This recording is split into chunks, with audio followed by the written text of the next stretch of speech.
The heartbeat of competition, the drama of the moment. This is TNT Sports. Sunny, warm, and racy Daytona Beach, Florida. We're just 72 hours from right now. These drivers will fire their engines in the first race of the 2004 NEXTEL Cup season. Today, it's a midweek matinee, a race fan's delight.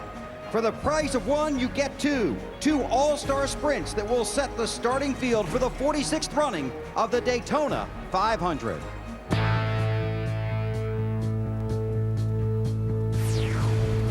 That 125 is definitely a different type of race. It is a race within the big race itself.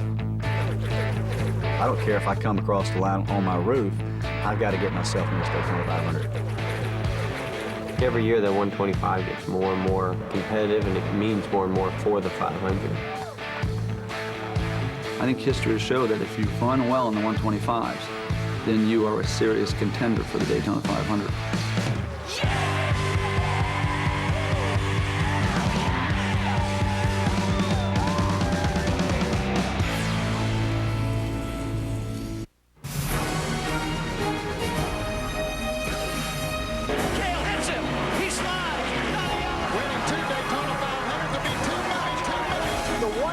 That has eluded him.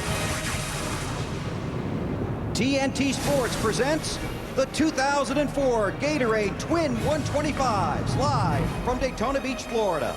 For race fans, this is one of the most popular dates on the schedule. For race teams, one of the most meaningful. When this day is done, the fans and the teams finally know the starting lineup for the 46th Daytona 500. Hi, everybody. The entire TNT race family welcomes you to beautiful Daytona Beach. I'm Bill Weber. Don't even think about going back to the office. The command to fire the engines is less than 2 minutes away. 45 drivers will race today. 43 will race on Sunday. These two races will send 2 drivers home. So for the majority of these racers today, it's all about improving your car and improving your starting spot for Sunday's Daytona 500. In race number 1, 23 drivers, 50 laps, 125 miles. But the most important number might be 8. Why? Here's Marty Snyder.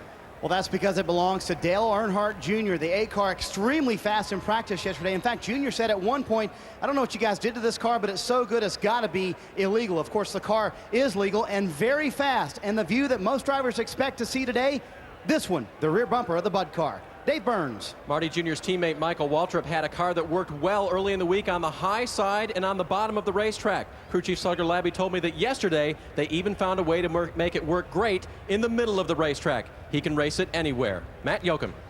Dave, Jeff Gordon's 2-time Daytona 500 wins. He's chasing a 3rd. His average finish in the Twin 125s is 4th, and that's good news since he starts near the back today. Crew Chief Robbie Loomis told me the team has 3 goals: secure a good starting spot, make the car drivable, and get a good pit stall for Sunday. Bill? Now let's go trackside for the command. And now, race fans, let's welcome back Florida Gators head coach Ron Zook for those most famous words in motorsports. Gentlemen, start your engines.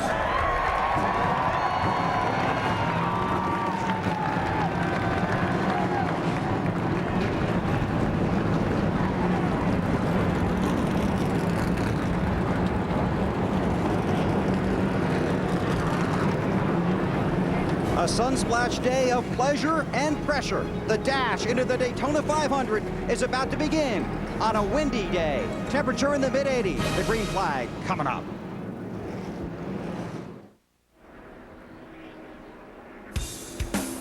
The Gatorade 125's from Daytona International Speedway are brought to you by Gatorade Thirst Quencher. It's in the Gatorade 125's. Is it in you?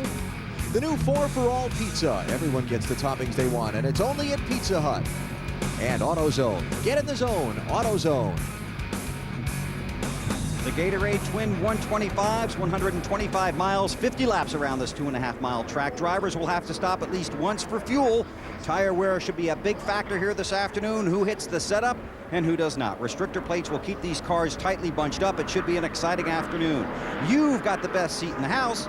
But here are three guys that have a pretty good seat, too. Upstairs to Alan Bestwick, Wallen Dellenbach, and Benny Parsons. Okay, Bill, thanks. First and foremost, today's two races are about setting the starting order for the Daytona 500. And you do want to be up front. 35 of the 45 500s have been won from top 10 starting spots. But for a lot of the teams, BP, this race is about a whole lot more. Well, they'd like to use it for a 125-mile practice session because Goodyear's made a new tire this year at NASCAR's. They've asked them to make a new tire, and it's really giving these teams a hard time trying to get the perfect setup. So they'd like to use it as a test, but you know, there are really only about 10 or 12 good pit stalls on this pit road. They'd like to get in the top 5 to get one of those spots, and also those guys racing for 14th, 15th, the transfer spot, they want to transfer into Daytona 500, not have to worry about speed or provisionals. And I've been at position, BP, of trying to make the show, make the big Daytona 500. You've got to be in that 15th or higher. And I'll tell you what, it'll tear you apart because the whole race, you're just worried about making that transfer. So there's a lot of guys that are trying to gain a lot of things today, and some of them are trying to get a start in the biggest race of the year, the Daytona 500. And I'll tell you this, if the racing today is anything like it was last Saturday night in the Budweiser shootout, this is going to be some kind of fun. The starting lineup in green flag for Gatorade 125 race number 1 when TNT returns to Daytona.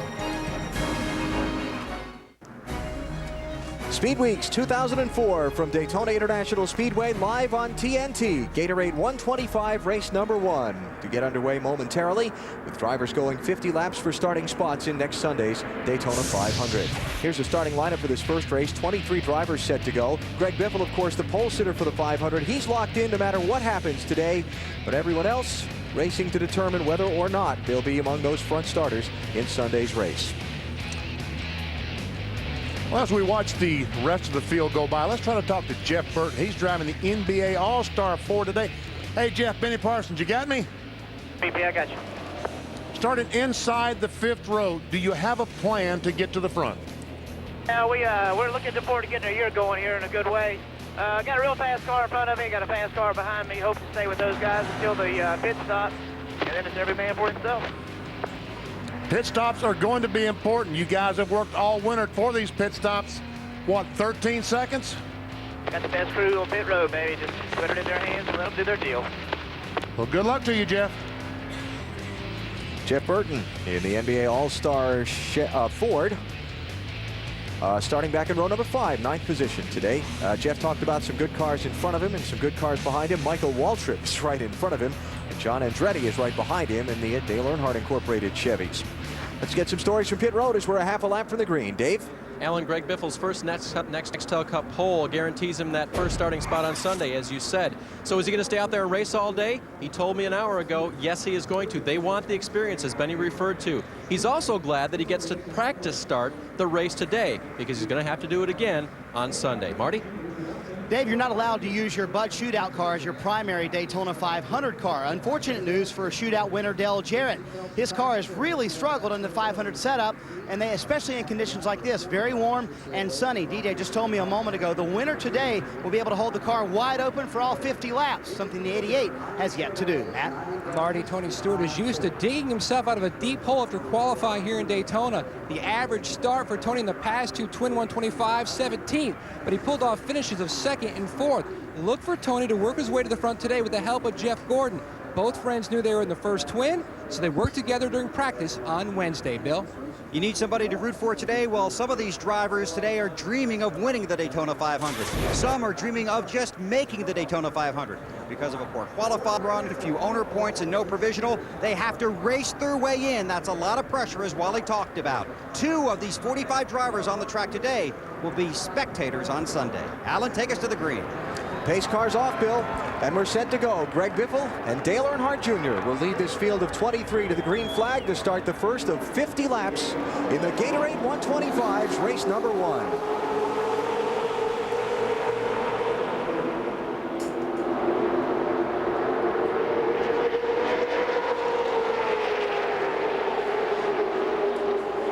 Pretty clean start, BP. And Michael is already trying to get in the middle to make it 3 wides. Talked to Slugger Labby, the crew chief, on that 15 car this morning. He felt like that the middle might be good today. I think the middle's going to be good up until about 15 laps. Then I think after these guys get 15 or 20 laps, you're not going to see too many guys running that middle. Here comes Michael. He's trying it now on the low side. And Jeff Burton, he said he had some fast cars. He's right in the middle on Michael Waltrip, 15, John Andretti in 1. Yep.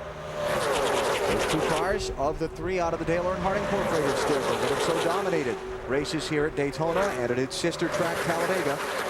Earnhardt Jr. and Michael Waltrip have won 3 of the 4 restrictor plate races last season and 8 of the last 10 that have been held. Biffle in the 16, Junior in the 8, trying to figure out which car is fastest. Somebody smoking in there. Is that Jeff Burton? Jeff Burton. Sure looks like it. Looks like he's made contact. Maybe has fender revving the tire. All it takes is slight contact, and the sheet metal, if it bends and it's very, very thin, you go in and rub a tire. Earnhardt Jr. and Biffle still side by side for the lead while the pack is in double file. A very quick refresher on how the field is set for the 500. Biffle is locked into the race. Positions 3 through 30. Biffle and Elliott Sadler are locked into the race after winning front row spots in last Sunday's Bud Pole qualifying. Positions 3 through 30 will be determined by the top 15 finishers in today's 2 races, not including Biffle and Sadler. So the first 14 in each race. I'm getting my numbers going here. We're looking 15th is the transfer spot, not including Biffle and Sadler. They'll fill out the rest of those positions. Then they fall back on time trial speeds from Sunday, and then they fall back on provisionals. So Jeff Burton's not in a lot of danger if he has a problem here, but it's going to cost him a good starting spot in the 500 if that fender gets to be a problem. And a good pit stall, because as I said, only about 10 really good stalls where you have either clear entry going in or clear entry coming off. There's Michael jumps down and puts Dale Jarrett in the middle. And sometimes you don't want to be put in the middle. We'll see how the 88 car hangs. Looks like the 88 car is going back pretty fast. And Junior trying to get a run on Biffle. Can't quite do it. These guys look like they're lined up for the start of a race, but they're doing that last time by around 188, 189 miles per hour. The 88 stood back to... He's going to be back about 10th when they come back around, maybe a little bit farther back, Marty. That's exactly where Dale Jarrett did not want to be. I talked to him this morning. He said the bottom lane, bottom lane should work early, top lane late. One place I don't want to be, in the middle. Dave? Greg Biffle wants to be out front the entire day, Marty. As you might expect, he'd like to stay out for reasons of what might happen back in the pack. He said, I got plenty of practice racing with other guys in the pack earlier this week. I'd like to lead every lap. Bill? Dale Earnhardt Jr., how about that out there? Man, oh man, this is good stuff, Bill. Yikes.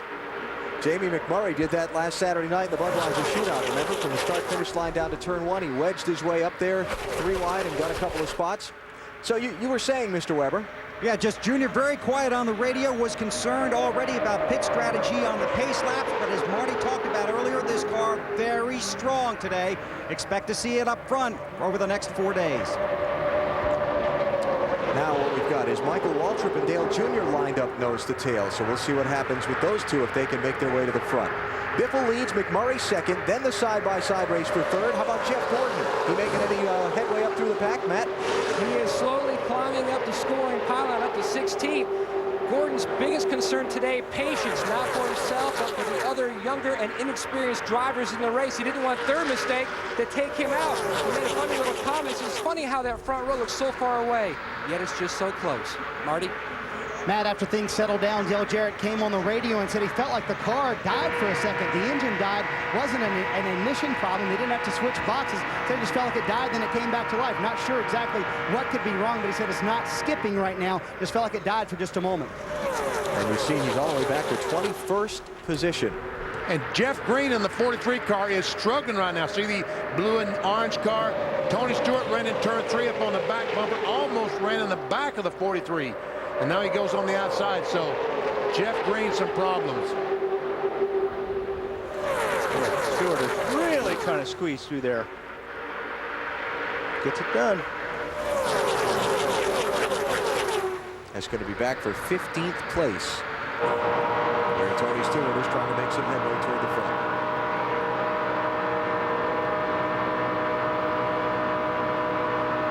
So Greg Biffle has led all of the laps so far. Michael Waltrip and Earnhardt Jr. not able to hook up together and make any headway toward the front. And Tony Stewart, let's get an update on him. Marty? they've really struggled with the handling in this 500 car, Alan, and they said they could make it do one of two things. It can either suck up or it can pass. So what they did is they kind of went with the configuration where he could try to pass people, but he's not going to be able to suck up as well as he would like to. Maybe that's what's hurting him right now. And that's a term, the suck-up term Marty used, not for brown-nosing the boss, but for closing in on the bumper of the car ahead of you in the draft.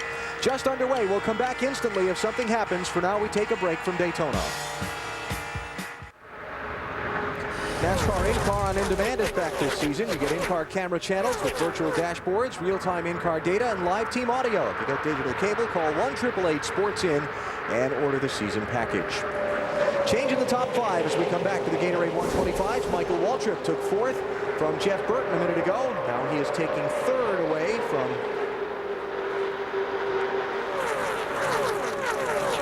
Ward Burton.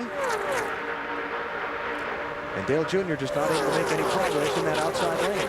Actually, he's losing a little bit of ground up there. But he didn't have anybody really behind him drafting him. And Michael Waltrip is pulling down. He's trying to tell Ward Burton in the 0, look, go with me and see if we can't work our way to the front. Hey, Marty, the 88 is not making any progress toward the front. Yeah, they expected the chassis not to be as great as they would like, but now they're having engine problems. We told you about the pop, as DJ described. It feels like the car just loses power for a second. It's done it twice now. To the backup ignition box, still has not solved it, or it did solve the problem. Have had no problem since he switched the box. You saw it from the onboard camera. He's in danger of losing the draft with that group in front of him. Earnhardt Jr. in 6th place and riding the rim, Bill. I got 3 words for you driver types. Tight, tight, tight. Oh, no. That's what he said. Oh, man. And that's only after 12 laps. And that was a few laps ago. So, you know, got tight early on him. And some of the other guys talking about the same thing, including the 99. And Bill, those guys are really concerned about the car getting too tight with that new tire. Right, because it's going to get tighter as it goes along as the tire wear, right? That's right. It's going to get tighter. And Tuesday in practice, some of the guys actually had chunks coming out of the tires because their car was too tight. And that's a big-time problem when that happens. And if you're new to NASCAR, not familiar with the lingo, tight is a car that's front end doesn't stick as well as the back end. So when it goes into the corner, it wants to go straight instead of turn left. Yeah, you turn the steering wheel and the car says, I'm going straight. And eventually you're going to have to start rolling out of the throttle. Exactly. Because these guys do run around the racetrack wide open, never backing off the throttle. And if you do back off, you're in trouble.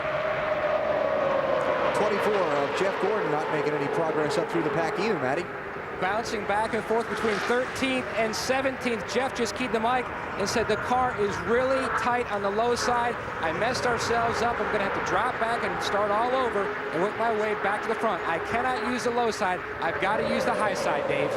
Matt, Greg Biffle can use the low side. He's used it all race long, but he radioed in 2 laps ago. I can only hold the bottom groove for another 1 or 2 laps. And you guys were talking about that right front tire and the car getting tight. Greg's car is tight, and if he keeps holding his car down there, he's working that right front harder than guys like Junior who are running up top. Weber? Dave, add the 97 of Kurt Busch to the list of drivers complaining about their car being tight. Look for a wedge adjustment, but Kurt says right now we just can't go anywhere. And right now the wrench into the whole deal is the temperature outside. It's warmer today than it's been any day, and the cars are sliding across this pavement. And it sounded like there that Kurt Busch's car, he did back off on the throttle just a little bit there.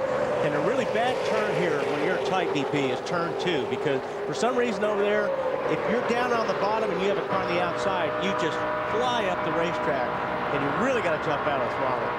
See Kurt running in 9th behind Tony Stewart and just ahead of Bobby the Body. The 2 Joe Gibbs teammates have worked their way up from the back of the field. Stewart started 19th. Bobby started 18th. Ward Burton kind of getting cut out of the herd. Dale Jr. going by him to pick up 4th. Jeff Burton working on him for 5th.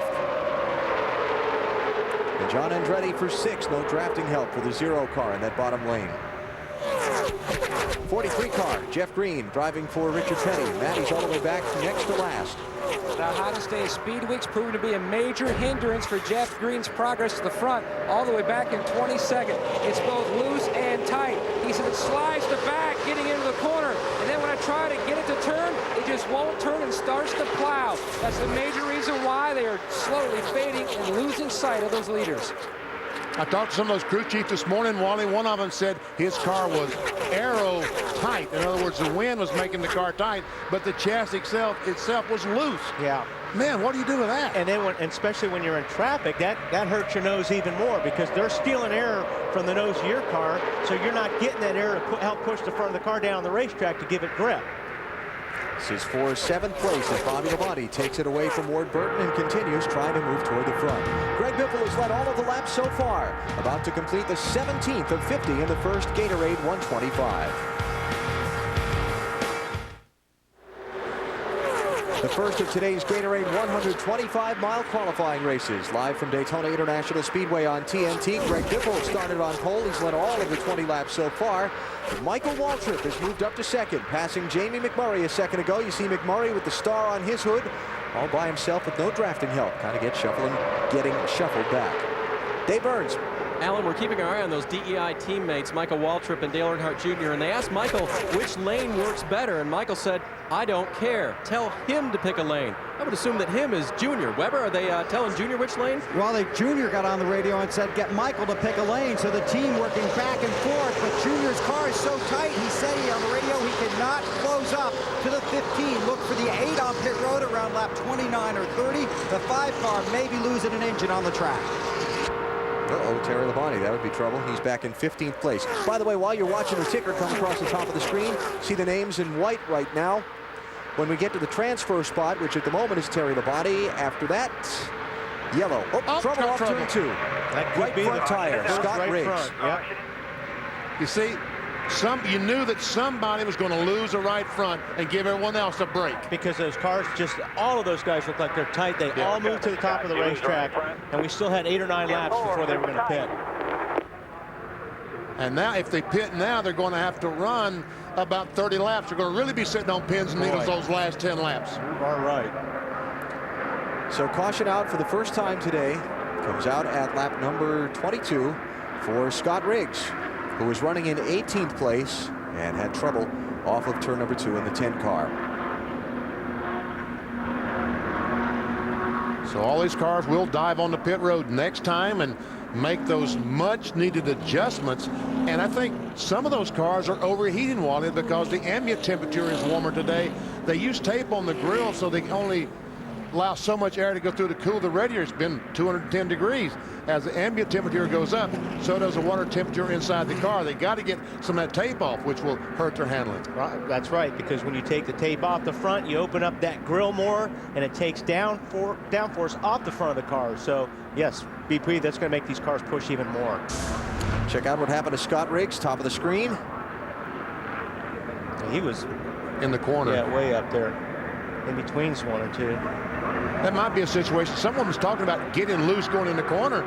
You know, it may be they got the car loose. It certainly looked like a right front tire, but we'll find out. Just one of our crack pit reporters. We'll find out in just a moment. Matt. BP, he was complaining the car had a terrible tight condition. He tried to go to the high side to help the car out, but it just wasn't enough, obviously. Riggs with the 29th fastest time in last Sunday's qualifying, 24th in owner points this team was from last season, so he's pretty safe to be in the 500 on Sunday. But from the looks of that car, they may have to find the backup car. Matt, did Scott say anything? Did he just go up and the car push into the wall, or? Still checking on that part of the conversation, Wally. Right now, they're just concerning themselves with trying to fix that right front fender. The cars hit pit road. Here they come. Stops at lap number 23. It'll be Biffle, Waltrip, McMurray, Earnhardt Jr., and Burton leading them in. How about Tony Stewart? Running 7th right now, Alan. He said it's going the way we want it to go. We're not very far off, just a little bit tight off turn 4. A wedge adjustment trying to loosen him up, Dave. Greg Biffle screamed in, overshot his pit. They had to push the car back. They're making a track bar adjustment and an air pressure adjustment to the right rear to loosen the car. Bill? Wedge and track bar adjustment for Dale Earnhardt Jr. and 4 tires. He's already down. You got to get that fuel full. Matt. Bill, there's slight cosmetic damage to the front bumper of Jeff Gordon's car after contact with the 9. Air pressure adjustments, a little bit of trouble on the left front. Air pressure adjustments on the left side to help fix that car's tight condition. 9 was in there backwards there for a while, BP. Yeah, and because he spun around backwards on pit road, he's going to be held for 1 lap. That's the penalty if you spin on pit road. Now they may appeal and see if the spin was caused by contact from another car, but Alan, Jeff Gordon keyed his mic on his way to his pit stall and said, guys, I screwed up. I hit the 9. My mistake. all right, well, we'll see how that comes out. So at least NASCAR is releasing the 9 car to go back on the racetrack. He will not be lapped. He's got to come back in and get 4 tires. You see, that's after he's already spun. You can see the bumper there. Yes. Right where the Dodge is all caved in right there. Oops. There you go. the other bumper. BP, you're out of practice. Yeah, I am. Under caution here in the first of the Gatorade 125's at Daytona International Speedway. Looks like Michael Waltrip won the race off of pit road. You're watching NASCAR on TNT. TNT Sports live at Daytona International Speedway as the NASCAR NEXTEL Cup Series era begins with Speed Weeks 2004. It's the Gatorade 125's race number 1 under caution after Scott Riggs lost the right front tire and crashed off turn 2. I can see the damage on the rear bumper of the automobile. That's Casey Kane's car there that was involved in the accident on pit road, and he is now not going to be penalized by NASCAR. Hey, watch up here. Right up in there. It's right there, the red car, and see Jeff Gordon's going to get right into the back of the 9 as he's turning in, right there. And there'll be a little bit of damage on the front of Jeff's car from that, but that's why they didn't hold him, because he had a little help. He pulled at his pit like, come on, guys, put some tires on this thing. What kind of damage maybe Jeff have on the front of his car? Well, let's get a look when he comes by. Move over, Bobby. Bobby, go up to the fence there so we can see. He's not cooperating. And that's unlike him. He's a very cooperative guy. Ooh, there you go. I think that'll be okay. Maybe okay? Yep. Still clean it up. We'll take a break from Daytona on TNT.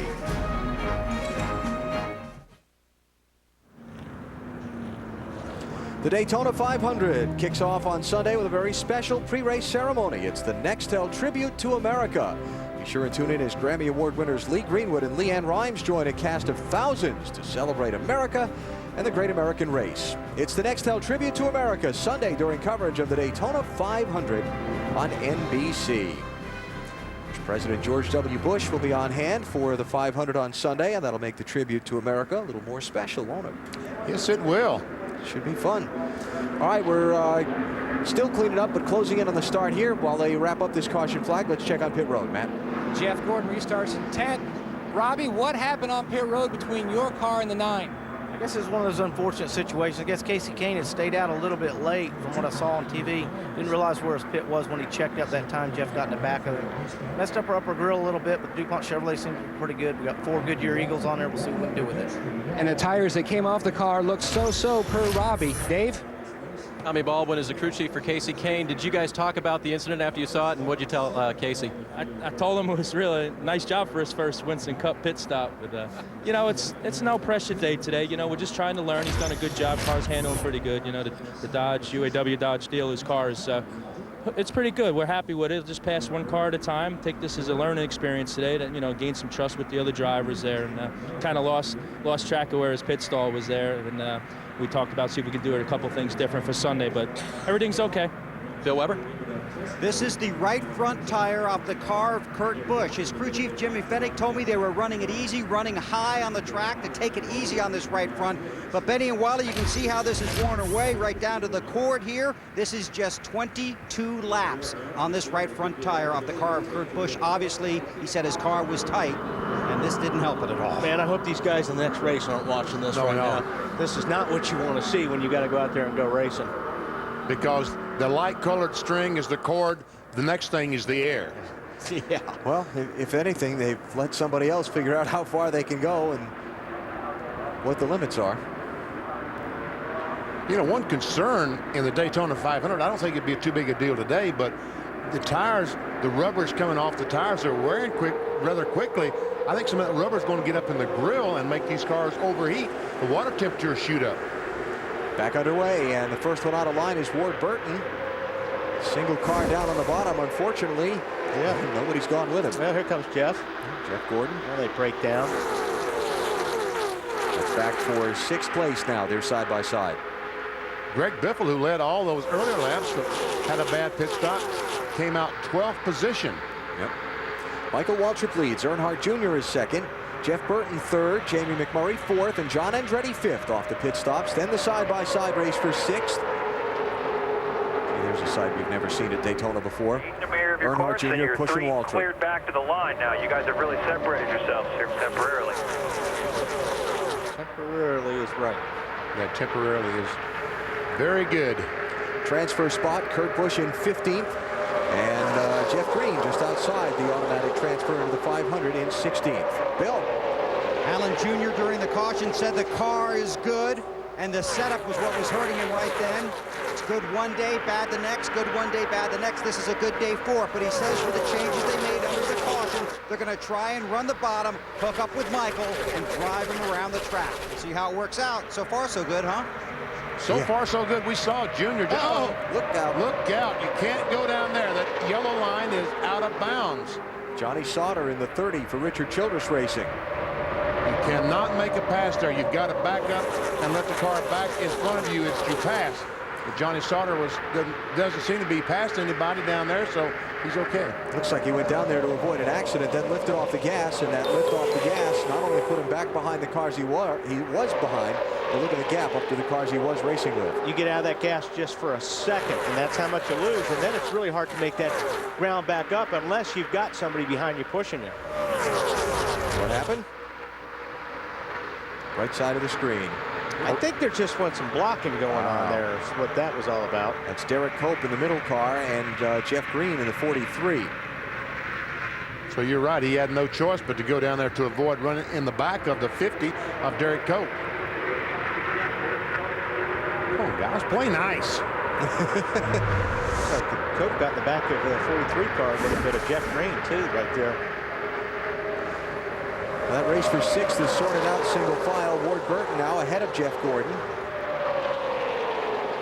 Followed by Tony Stewart, Kurt Busch, and Bobby Labonte. Greg Biffle, the pole sitters, back in 11th now. Matt? And the concern is growing for Jeff Gordon. He says the water temperature peg, oil temperature peg, that damage to the grill area is probably going to force Jeff Gordon to pit road to make some repairs and cost him a great start and possibly a great pick for a pit stall for Sunday's Daytona 500. And you see the freight train coming by, the 24 car.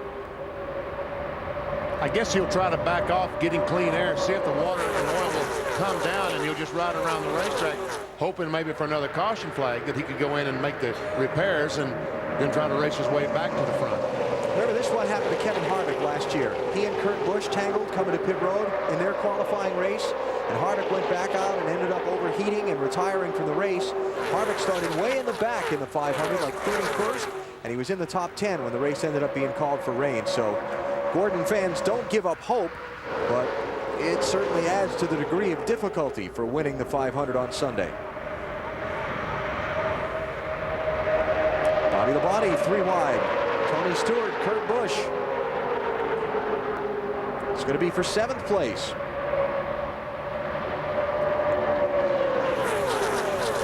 And while we watch this, let's check with Marty. Scott Riggs, the reason for the first caution, what happened? Ran out of rubber. Just the car was really tight. Probably tighter today in this hot sun and the heat. Worse than we anticipated. Just didn't free it up enough. Car would really pull up good in the draft, and all of a sudden got really tight, and I was trying to take care of it, but lifting in each corner, it's pretty cool to be able to do that because it puts it back in the driver's hands, but when your car's not working well, it's no fun because you can't run wide open and catch someone. So all the guys in the Valvoline Chevrolet get the backup out, and that ran the Bud Shootout, world card on it, and can't say enough about Hendrick's engines. They're running well. Just got to start in the rear, and we'll have to show them what we got on the 500. Matt? Jeff Gordon already on pit road. They pulled some tape away from the front, tried to make some repairs to that grill. Robbie Loomis said, do you think if you drop back and just get some clean air, will that happen? He says, no, it is so far pegged. I am coming as soon as I can get to pit road. His worst start in the Great American Race 29. It looks like he may have a worse start than that for Sunday. And we saw him when he left pit road smoking. It's already gotten so hot that the cylinder walls are distorted and allowing the oil to get by the rings.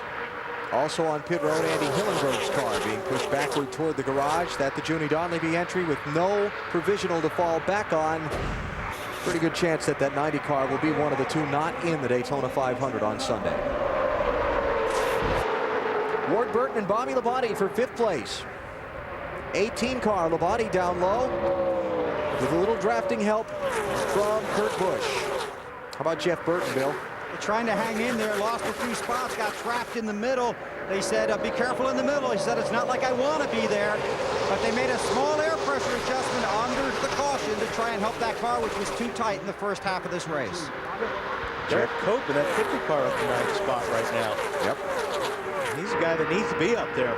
Yeah, 41st on time, 43rd in last year's owner points for Derek in the 50. And so the 1990 Daytona 500 winner racing his way in as of now through his Gatorade 125. And these guys are getting this information from the spotters because you don't know where you're at unless you're way, way up there, and you're hoping that you're in that transfer spot. And the spotters in your ear all the time right now telling you where you're at and where you need to go. Good bit for rim riding there. Derek Cope in the 50 car. That's Don Arnold Motorsports. Mike Hillman, the crew chief on that car. And I like Mike Hillman. I think he's very talented getting these cars around the racetrack. For the lead, Earnhardt Jr. wedges his way inside of his teammate Michael Waltrip. They caught Jeff Gordon. Now Gordon is on the tail end of the lead lap, and Earnhardt Jr. was able to use that draft to get by his teammate. Michael's going to lose a few there. Let's see, right now he's 1, 2, 3, battling for 4th position. Oh, who's that's got to run? Ward Burton? Ward Burton and Bobby Bonnie. We saw Junior. Whoa, Ward, hang on. You see that car run up the track on him? A few laps ago, running up in the back of Michael Waltrip. This morning, several teams were installing bumpers, metal tubing behind the plastic front bumpers to try to protect these guys because they know their drivers are going to run into that car in front of them. We used to call it bump drafting. It's now hit drafting. They hit the other guy. 13 laps to go. And this is the race for 4th spot. Bobby Labonte inside. Michael Waltrip up top. See the front 3 lined up single file, plus the tail end of the lead lap car of Jeff Gordon. 23 car, Dave Blaney. Remember the great run he had in the Bud Shootout last Saturday night, if you were with us here on TNT. Hear him jump out of the throttle there. Marty? On the radio from Bobby Labonte, this segment, absolutely nothing, BP. The car has been very good. He was a little bit tight earlier. They made a very slight air pressure adjustment, but he likes that bottom line the best. Bobby there racing with Jeff Burton for 6th place. Now the lap car of Jeff Gordon, or soon-to-be lap car of Jeff Gordon. How's that? Pushed up as Earnhardt Jr. cuts to his inside.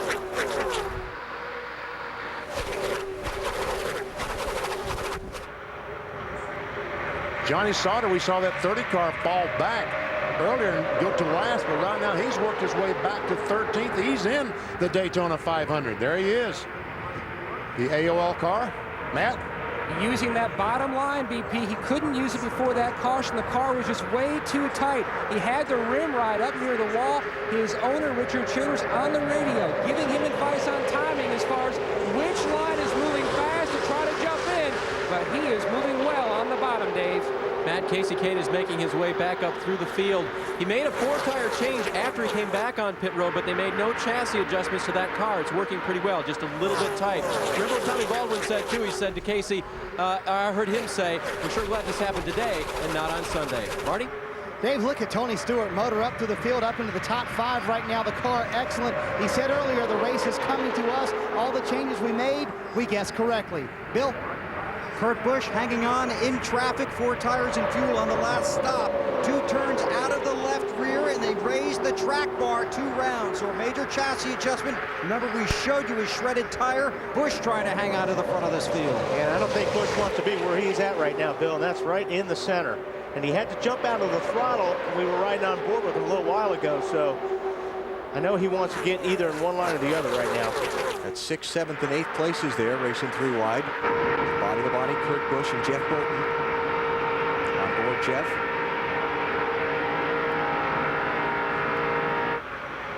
Man, look what these guys are going for. Last Saturday night, that Budweiser shootout was terrific, and these guys today, they're passing at will.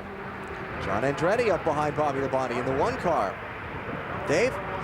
John Andretti coming through the field as well, guys. They were just a little bit tight on that last pit stop, so they made a slight air pressure and track bar adjustment. I give you that information for the benefit of crew chief Tony Gibson, who's not here today because he's sick with the flu. Tony, get well, and those are the adjustments they made, and it's working pretty well in the one car. Kevin Mannion is taking over his duties today on the pit box.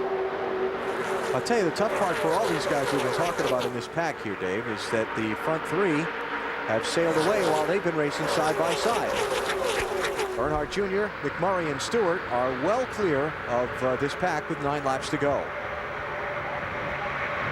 There's a push from Biffle. Wow, look at that. That helped Kurt Busch a bunch. Got him out of the middle. Oh, Derek, boy. Hang on. Almost in the outside retaining wall in that 50 car. Almost, but not quite. That's the benefit of having teammates right there. Biffle came up and really helped that 97 car out right there. Transfer spot is the 88 and 43 race toward the end of this pack. Dale Jarrett just took the spot from Jeff Green, 15th and 16th. How about the 43, Matt?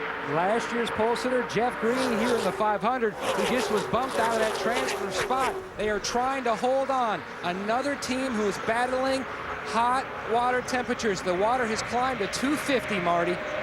And I don't know how long Dale Jarrett can hang on to that transfer spot. The car extremely loose right now. We've heard a lot of cars being tight. DJ has been loose the entire day. He just came on the radio, said loose as all get out, was his quote. Second place, Tony Stewart trying to get it away from Jamie McMurray. Got it. Big Orange another spot to the front. And that brief little bit of side-by-side racing brought that second group right up to their back bumpers. See, now just a big single file line back through the first 6. How about Stewart, Marty? He has been very impressive. Remember, they were not happy with the car yesterday. Greg Zipadelli just came on the radio and said, the car looks terrific through the corners. Tony said, I'm not going to mess around today. Oh, look at them racing back here. They're going for it now, aren't they? Yes, they are. Got to. I think that was Biffle in the 16 that maybe had to get out of the gas off turn 2 that kind of caused that whole jam up there. And that's, like we talked earlier, when you're pushing here, that's where you're going to see it the worst. Coming off of 2. Well, right now, Junior about 4 or 5 car lengths in front of Tony Stewart, while Michael Waltrip and Ward Burton race back for 4th and 5th positions. How about Biffle? Dave? Alan, Greg just radioed in. I just can't keep it on the bottom anymore. I'm just taking care of it. Just taking care of it means because he's going to start on the pole for the Daytona 500. He just wants to be sure and have a car to be there with. You see, he had there again. You just hear that 16 car just feathering the throttle coming off of turn 2.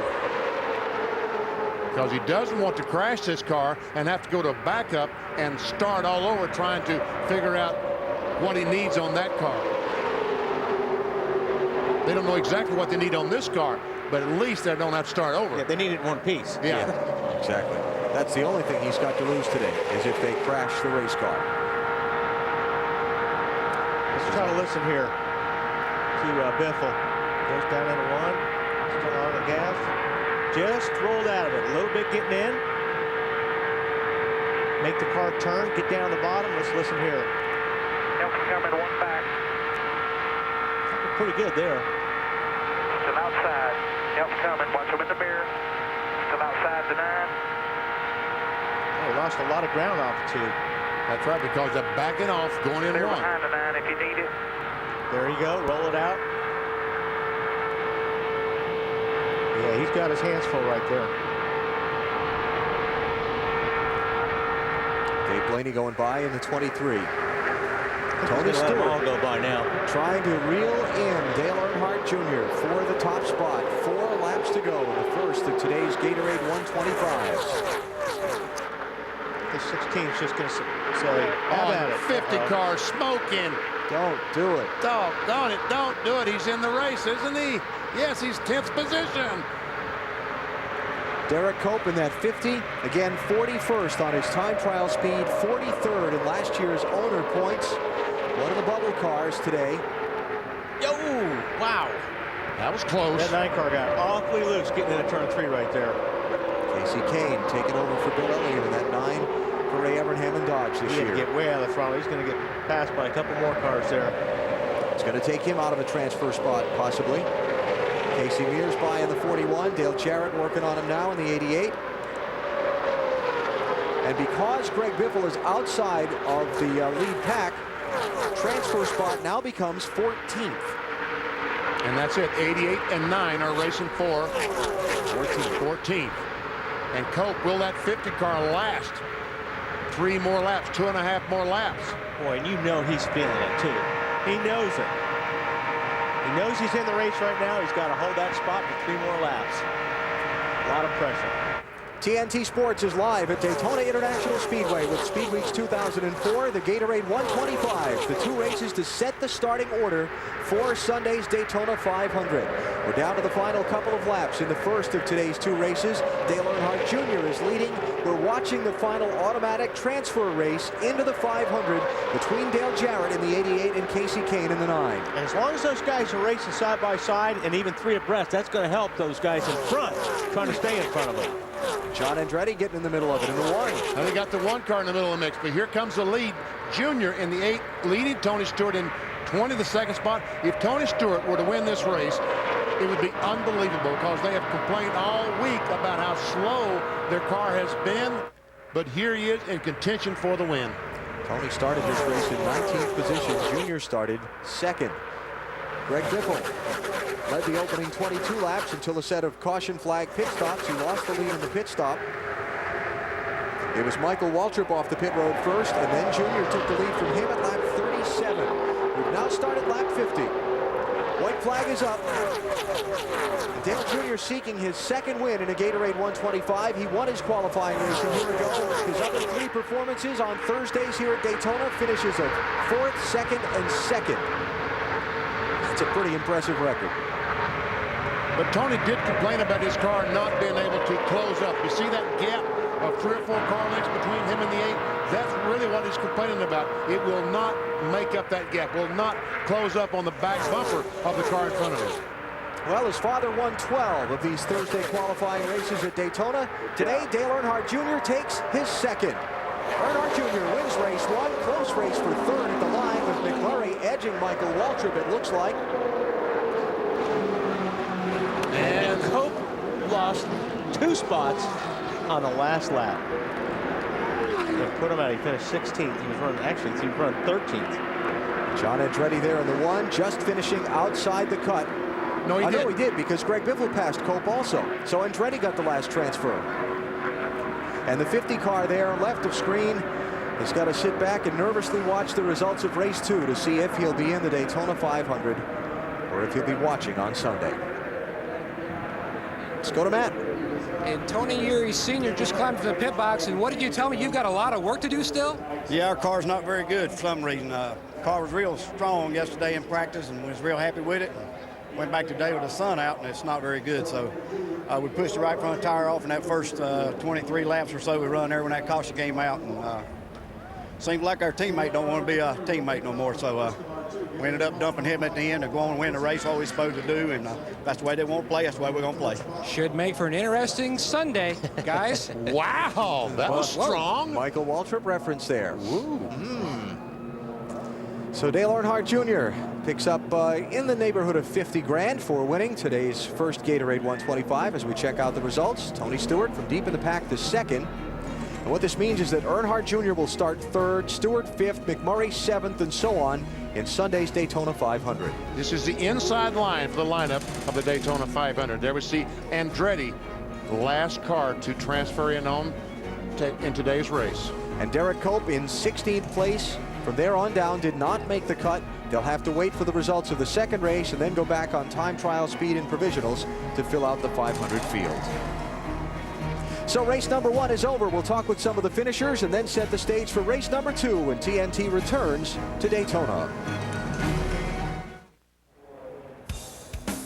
The Gatorade 125s from Daytona International Speedway are brought to you by Gatorade Thirst Quencher. It's in the Gatorade 125s. Is it in you? AutoZone. Get in the zone. AutoZone. And high endurance clear gel from Old Spice.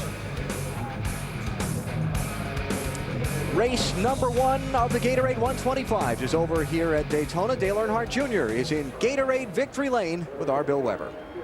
And Dale Earnhardt Jr. climbs out his 7th career win at Daytona. And this is a big one. Put you in great shape for Sunday. How was it out there? Oh, real tight. Man, that first run, you know, we was racing with Greg for 4 or 5 laps, and that's it. Tires were junk after 4 laps, and I knew if I was going to win, I had to get my Michael real quick, and I knew if I didn't push him past that 24, he'd get stuck beside him or behind him one, and he did, and left a little bit of hole down there, and I was going for the win there. So, you know, the car's good. I wanted to see what my car would do out front, and it was okay out front, and you know, we got a great car for the 500. Just got to be leading. That's all there is to it. After the race, Tony Sr. talked with Matt, and he said the 15 and the 8 didn't seem to work together, like the 15 maybe didn't run with you as you expected. Well, I mean, I think, you know, I was on the outside there at one point in the race early, and we had a pit stop to go, and he went to the inside and left me out there by myself, and, you know, so that kind of wrote the script for the rest of the race for me, and I was out there on my own from then on out. So should we expect to see you guys together on Sunday like we've seen in the past? Well, I mean, me and Michael will draft fine together in the future. We just didn't that day. Today, me and Tony, same way. We'll race each other one race and help each other the next. But you know, you can have friends, but you can't be friends to the end. I mean, you know, you got to go for the win. But real proud of my team. I got a benchmark my daddy set as far as wins at this place I'm shooting for. And we got another one today. All right, see you Sunday. Thank you. Matt? Michael, strong comments by Tony Eury Sr. from your teammate on the 8. What happened between yourself and Junior? You know, it was a dead-end road where Junior was heading. They were all lined up on the bottom, so I just got in line. You know, it wasn't any big deal. I love Dale Jr. We worked so well together. I thought when we caught the 24, it'd be a chance for him to get me. He pushed me so strong to the 24, I couldn't turn my car to the left. He had me pushed out of the way. But, you know, Junior and I, we do a nice job on the track. Those cats on pit road of the 8, you know, you just have to take it with a grain of salt when you hear some of the stuff they come up with. You still going to work with him on Sunday? Like I said, I love Dale Jr., and we've had a lot of success together, and that will continue. I thought we did a nice job working together, and I don't blame him for getting the win. The last time I checked, they paid more if you finished first, so our Napa Chevy ran good. That was a great chance for Junior to jump on me. You know, I'm amazed that those crew guys can carry on like that, but we know what the big picture is, and the old Napa Chevy will be a part of it on Sunday. Big picture's another Daytona 500 win. Dave? Tony Stewart comes home second. And Tony, after earlier this week, I mean, are you just pleased, surprised, or are you just proud of your guys?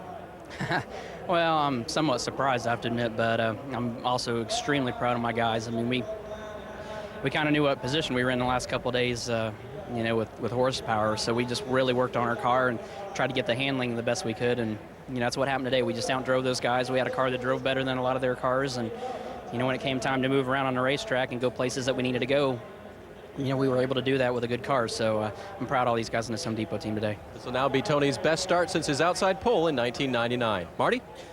Well, Dave, inevitably the Twin 125s have some drama in them. Unfortunately, it's bad drama for Derek Cope today. You were running in the top 10, looked like you were in the field easily. Then what happened, Derek?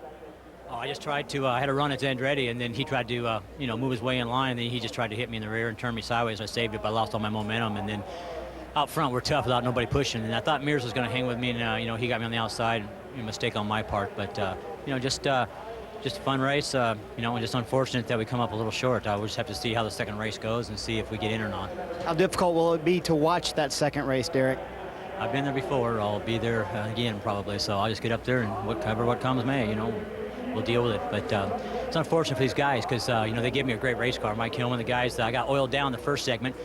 Caution come out, we come in, he freed it up, and she was good from there, and I just hung out there for a while and, you know, made some good moves and got a little bit of help, and I thought we were going to be in good shape, and then that I let Andretti in about 3 times to save his ass, and then over here, he just, Middle Giant went crazy. 1990 winner, we'll have to wait to see how race 2 unfolds to see if he'll be in the 500. There's no emotion in racing. Oh, I tell you what, I love it. Already, we've had a qualifying race, and already they're emotional. Atta boys! Dale Earnhardt Jr. won the first of today's Gatorade 125s. They're gridding the cars for race number 2. We'll turn our attention in that direction when NASCAR on TNT returns to the Daytona International Speedway.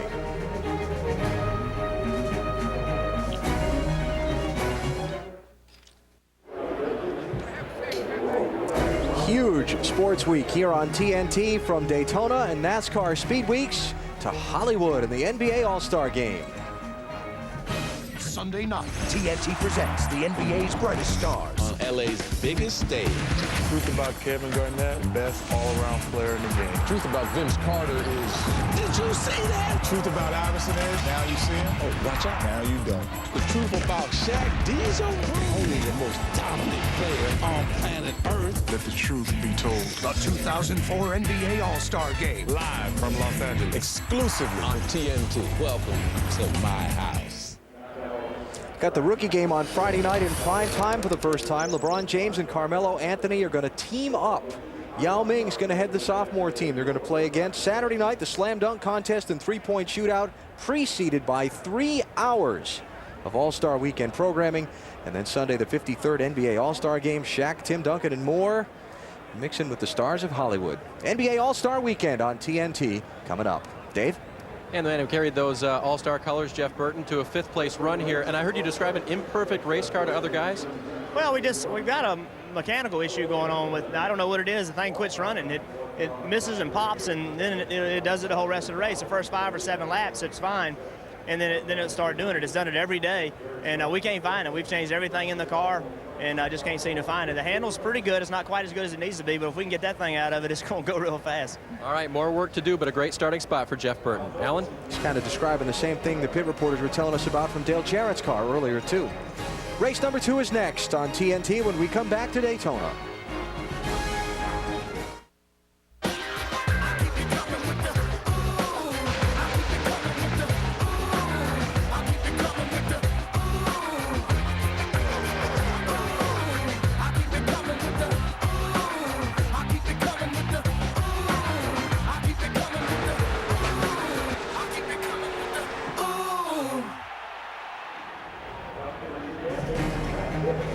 TNT's live coverage of NASCAR continues as we get ready for the second of the 2 Gatorade Twin 125 qualifying races. These guys got to sit and watch and learn in race number 1. We'll see what happens in race number 2. It's a 22-car field. They're paused for the command. So let's go trackside and get the engine started for race number 2.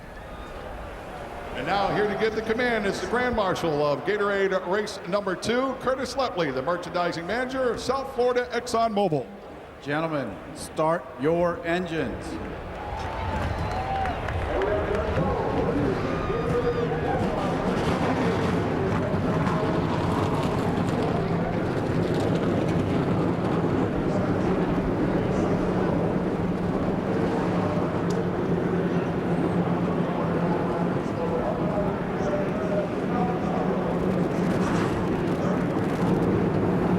Elliott Sadler and Ricky Rudd make up an all-Ford front row, but this race has big names from front to back. Let's start in row 3 with Dave Burns. Well, it was a very positive week for Kevin Harvick. He quit several practices early, and he was able to use yesterday's final practice to go to the back of the pack, to lead, to drive back and forth. They know that his car will either lead the entire way if he can get there, or if he goes back, it'll follow up and come through the pack very well. Marty?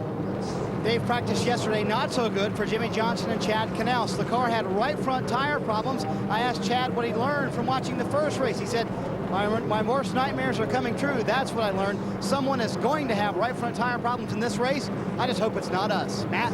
Marty, after crashing in Saturday night shootout, Ryan Newman just trying to bounce back to a rough start to Speed Weeks. He has a very strong Daytona 500 car. A little too much downforce, which hurt the car running by itself in qualifying, but should help the car while running in a pack of cars. He told me it maneuvers extremely well. He can go low, he can go high at will. Bill? Matt, 22 cars, 50 laps, 125 miles away from the Daytona 500. Will it be Victory Lane or I-95 North? We're all about to find out.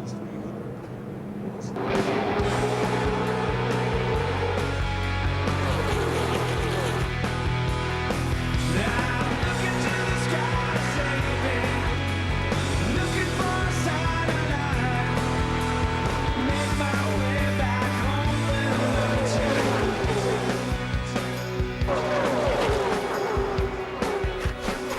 Well, his father won 12 of these Thursday qualifying races at Daytona. Today, Dale Earnhardt Jr. takes his second.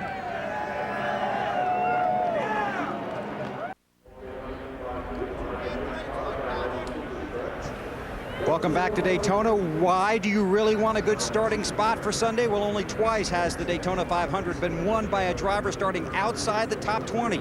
Bobby Allison started 33rd and won here in 1978. The other guy, the king of cool, Benny Parsons in 75 from 32nd. Back upstairs to Alan Wally in VP. How about you, king of cool? Thank you very much, Bill. There you go. All right, let's take a look at the lineup for the second of today's qualifying races to set that starting field for the Daytona 500. Elliott Sadler winning the outside pole last Sunday in Bud Pole qualifying. He's locked into the 500. This is a test session from him. Everyone else trying to grab one of the other top 14 finishing positions besides Elliott Sadler to get a locked-in up-front spot for Sunday's race. Great qualifying run for Kevin LePage and Joe Nemechek back in row 2. And Harvick, Sterling Marlin, I think they will be heard from before this race is over. Heard a concern on the part of Jimmy Johnson's team over the tire issue here. He's going to come from row 4 with Rusty Wallace. Jeremy Mayfield will drop to the back of the field. His team changed an engine during the week this week. And in row 6, Robbie Gordon. You know, Dave Burns was talking about Harvick having a good car, not putting a lot of laps. Another guy, Robbie Gordon, pretty happy with his car. Hey, Robbie, this is Wally up in the booth. Can you hear me? Hit him again. How about it, Robbie? This is Wally up in the booth. Can you hear me okay? Hi, Wally. How are you? Doing good. Now, you had a car cover on your car most of the day yesterday, and that's usually a good sign from a driver. You must be pretty happy with that car right now. So excited about our car. It was pretty fast in both the practices. We think we have a good race car. Obviously, the key to today is getting through here with a clean car. We won the 125 last year, but we're not going to take any unnecessary chances. Try to save this thing for the 500. One thing we do know is this car is better than the one we have in the trailer. Well, that's good. Now, you watched the first race. Any concerns with tires for you guys? You guys pretty good. We had some 25-lap runs in practice. We feel pretty good about our car. You know, it does concern me we have it running this kind of temperature. It's the hottest it's been down here. I was able to talk to both Greg Biffle and Johnny Sauter, and you know, they said they definitely both of them had tire issues.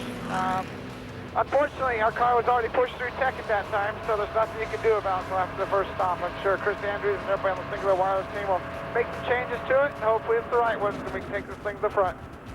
Okay, Robbie, hope so. Good luck. Thank you. Robbie Gordon, defending winner of his Gatorade 125, going to line up in row 6. Race number 2 starts when we come back to Daytona.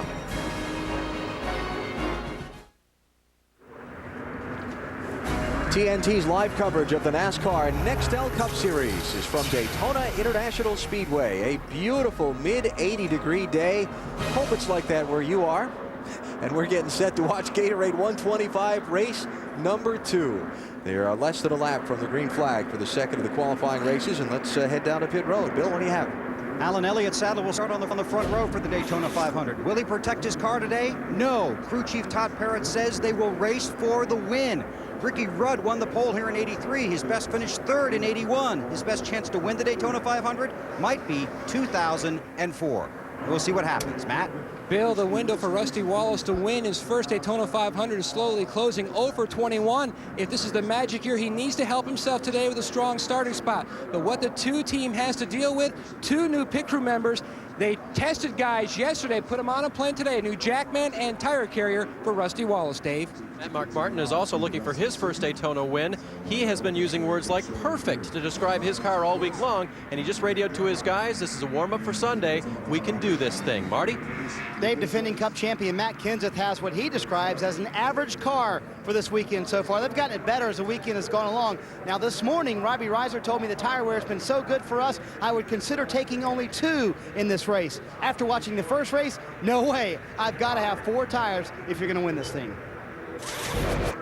All right, so the stories from pit road as we get ready for the green flag in Gatorade 125 race number 2. 50 laps is the distance today. The pit window, the 25 if they make it there. We saw the caution come out for a tire problem on Scott Riggs' car in the first qualifying race at lap 22. That's exactly right. Now and all these guys are concerned about that. So I doubt very seriously these teams will run these drivers much past lap 25 if it's perfect. The top 14 finishers, not including Elliott Sadler, automatically transfer into the Daytona 500 on Sunday. Pace car is coming off. Crowd is standing up. And the green flag is about to wave here on Gatorade 125, race number 2.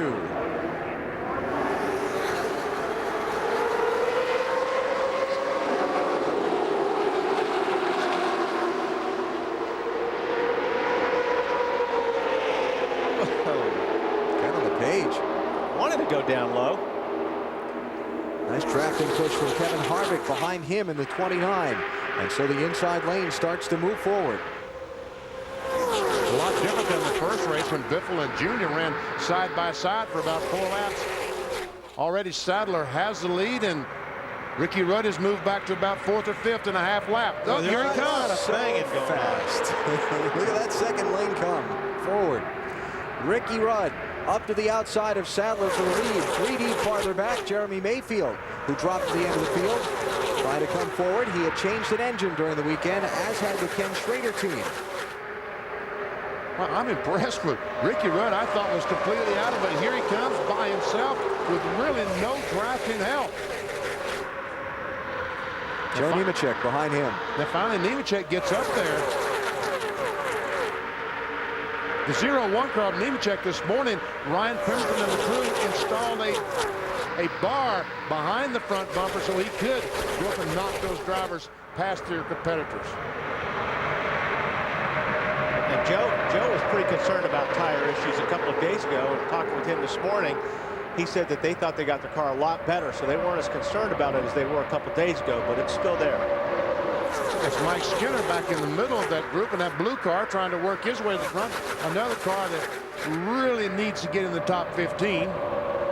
Yeah, Skinner with no provisional to fall back on because this is an extra car out of the Richard Childress shop this week. And his time trial speed was only 36th fastest. So watching that car in draft practice, though, he looked like he had a pretty good car in the draft. So Mike gets around this place really good. He knows how to draft really well, so he should be okay. He was 13th that time by, solidly in the Daytona 500. Ricky Rudd poking out in front for the race lead as the inside line falls back a little bit. Rudd to the point, and that's Ryan Newman down low. Going by Brian Vickers. Is he flirting with it? He was flirting with that yellow line.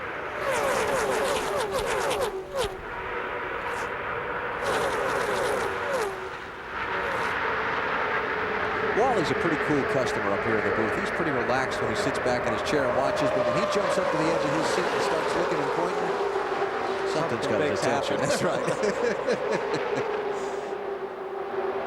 There's that 3 deep.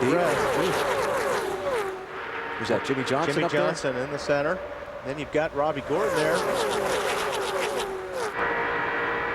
Matt, has Robbie said anything about the 31 car? Robbie Gordon talking to a spotter says the middle is just not working.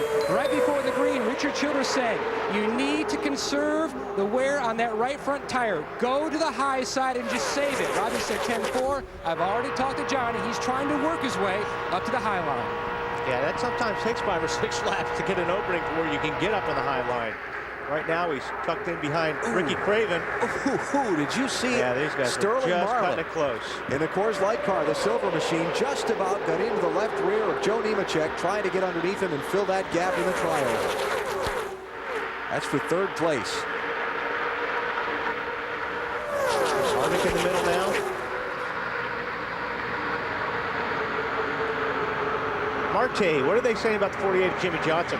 Well, it's not a lot of fun to be in the middle, is it? No, it's not, especially if you're not handling. He said, tell the 17, I didn't mean to be so aggressive, but I had to get to the top. I couldn't be in the middle any longer. Yeah. It's a different day. We saw some of that going on in the Bud Shootout at night, but, you know, the track is slippery right now. It's hot. There's a lot more temperature. I just don't think you want to be there.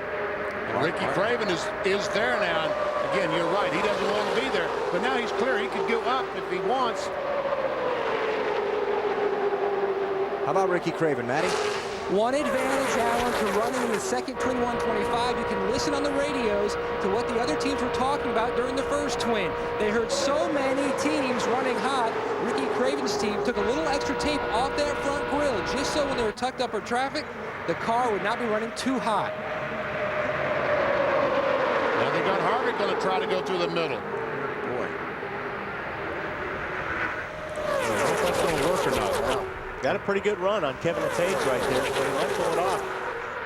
Got Craven behind him. It'll be about the 5th position on back. How about the champion, Matt Kenseth, Marty? And speaking of listening on the radio, that's exactly what Robbie Reiser did during the first Twin 125, just like Matt was just talking about. The one thing he learned, cars were very tight in that session. He was worried the 17 would be too tight. He said, I don't think we have it freed up enough, so that first stop for us will be very critical.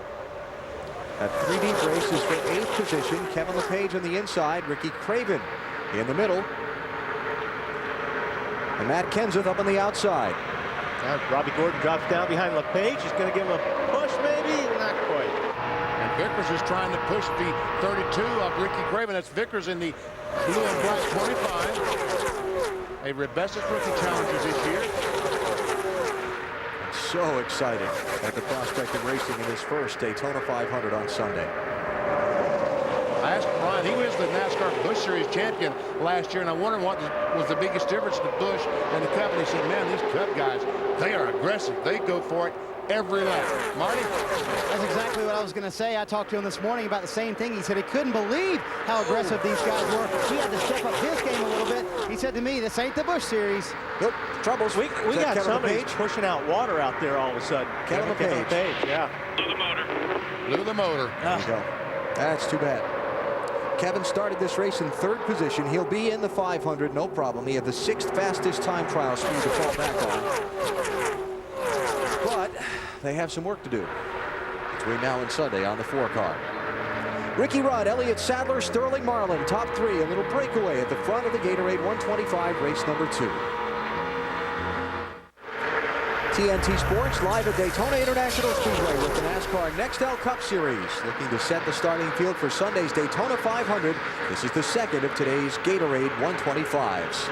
5-car breakaway at the head of the field. The pack separated a little bit by Kevin LePage when he had troubles in the pack a minute ago. Watch the 4-car. That's him. You see him going up the hill, almost getting in the side of the 25 as he slows, coming off turn 2. That's what you're talking about.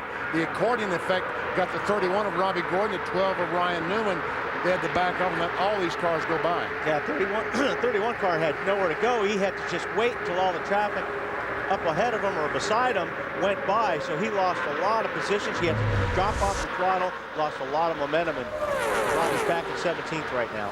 It's so unnerving with all the bits and pieces out of the 4-car bouncing off the 31's windshield at 190 miles an hour. Metals flying at you is not good. Ricky Rudd out in front, took the lead away at lap 3 from pole sitter Elliott Sadler. You see Elliott running 2nd now as that 5-car breakaway tries to get distance on the pack. Bill? It's been very quiet for Ricky Rudd. They just told him to focus, run your line. But a few laps ago, he did say it's starting to shove up a little bit, shoving up a little bit, meaning the car is starting to tighten up just a little bit for Ricky Rudd. Been a great week for him so far and a great race here, Dave. We've talked about how the guys are putting bumpers on these cars that might be used at a short track. How about brake and tire blowers? The 38 car has one pointed at the right front today, which is unusual for a super speedway. They had issues with their right front last week in the Budweiser shootout. They hope they fixed it for today. His car just a little bit tight from the center off, according to Elliott radioing in. You know, these guys are really probably using their hand signals right now, just saying stay in line, because this pack is broken away and they're starting to make a little. You see, that's the gap we're showing you there between the leader Ricky Rudd and the first car in the next pack, Jimmy Johnson. And those guys in the second pack, Wally, are trying to do the same thing. Right, they're trying to, they're trying to stay in line and trying to make some ground. The only problem with that front pack is it looks like Harvick is going up the racetrack like he can't run the bottom. And if he keeps doing that, they may catch him. Kevin Harvick looks like he's overheating. He keeps moving inside, outside. It looks to me like he's trying to get some clean air. Dave, what's he saying? He's overheating, BP. Oh, thank you. Exactly. He said his car's a little bit hot right now and that his car's a little bit tight. We talked about that in the first 125. You run up on top, you help correct that situation a little bit. Dr. Parsons with the correct diagnosis. I mean, sometimes he'd run low through the corner, sometimes high through the corner. So I just felt like that. And these guys back in the pack, overheating is going to be a problem. So things kind of settled in line for the moment. We're still a good 10 laps away from the pit stops. We'll come back if anything happens, but for now, we're watching NASCAR on TNT. Lots more racing from Daytona coming up this weekend. Saturday on NBC at noon Eastern time, the Hershey's Kisses 300 for the NASCAR Busch Series. And then Sunday at noon Eastern on NBC, the Daytona 500. Coverage starting with Discover Card Countdown to Green. And don't forget our encore presentation of the 500 Monday night, 2 a.m. Eastern on TNT. If you just want to see it again, there it is. And there have been a lot of 500s, very much worth just wanting to see again. 18 laps of 50 complete in the second of the Gatorade 125's. Only one car out of the race. Its driver is with Marty. Very, very short day for Kevin LePage, and an engine failure, I guess, better today than on Sunday, right, Kevin? Well, that's true, Marty. You know, my hat's off to all the guys back at the engine shop. I mean, they worked real hard during the wintertime to get this YokeTV.com Monte Carlo up front. We did. We qualified 6 the other day, and unfortunately, we had to run the 125s to determine where we're going to start on Sunday. But for some reason, just something let go, and it was scary down in there because we were all in the touch, you know, real tough pack, close together, a lot of bump drafting going on, and now I know why guys were reinforcing their front bumper. My front bumper's beat all the heck, and it wasn't for me. The guys pushing me into the guys in front of me, but the guys got another good motor here, and this wasn't going to be our 500 motor anyway. We had one we were going to put in, but we're just putting it in about, I don't know, 41 laps too soon, I guess. There you go. He does have the 6th fastest qualifying as the time is talked about safely in the 500. Well, he talked about not using that engine in the 500. They had to use one engine from qualifying through the 125s. Now, tomorrow they will install a fresh engine, and that engine has to stay in the car through the Daytona 500. If you change, then you have to start at the rear of the field. You can try NASCAR.com's Track Pass absolutely free. BP's favorite word. Love Speed Weeks. Log on to NASCAR.com. You can get live race coverage, including in-car audio, telemetry data, and video highlights from all of the events taking place here at Daytona. That second pack, Timmy Johnson anyway, is slowly but surely catching those guys in front of him. He's gained about 0.2 of a second on that pack, and the closer he gets, the faster he'll gain on them. At 0.2 on that last lap. Yeah. So really needs for Rusty and Matt Kenseth to get a little bit closer behind him.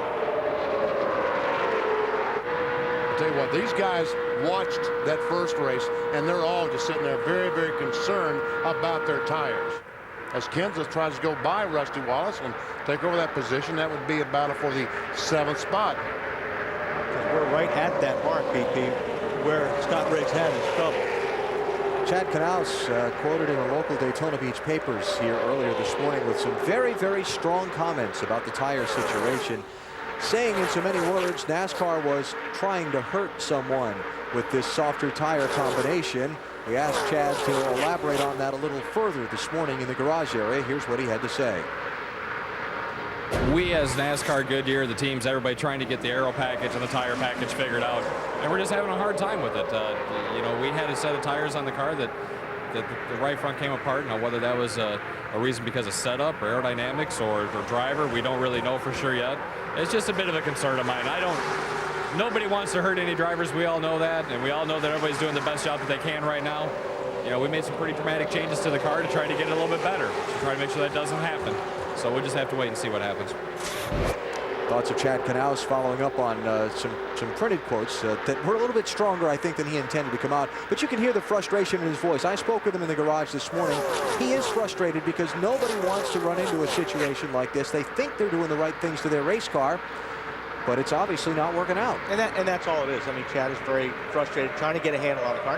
What NASCAR is trying to do is make the racing better. That's what they're trying to do. That was their plan for this tire. And I think once these teams get a handle on it, it's going to be great racing. Well, it is going to be last Saturday night's race. The Budweiser shootout could not have been better. Here we go. Battle for the lead. Yep.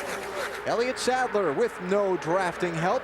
And Harvick has moved up to the 3rd position as these cars now at about 25 laps.